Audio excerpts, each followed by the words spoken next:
નમસ્કાર દર્શક મિત્રો, સ્વાગત છે આપ સર્વેનું જીટીપીએલ જૂનાગઢ ન્યૂઝમાં। સૌપ્રથમ આજના મુખ્ય સમાચાર।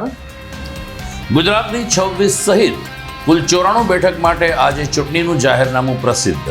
પ્રથમ દિવસે જૂનાગઢ બેઠક માટે એક પણ ફોર્મ રજૂ ન થયું।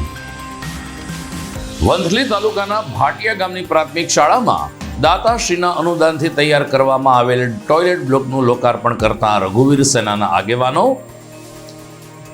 અખાત્રીજને દિવસે ઉજવાનાર પરશુરામ જયંતિ નિમિત્તે બ્રહ્મ યુવા સંગઠને શરૂ કરી તૈયારી। 15,000થી વધુ ભૂદેવોની નીકળશે વિશાળ શોભાયાત્રા। અને રાજકોટમાં રૂપાલાને હરાવવા હજુ પણ ક્ષત્રિય સમાજ લડી લેવાના મૂડમાં। ઠેર ઠેર વિરોધ અને આવેદનપત્રનો સિલસિલો યથાવત। આ તમામ સમાચાર આપણે વિસ્તારથી જોઈએ તે પહેલા લઈએ એક બ્રેક।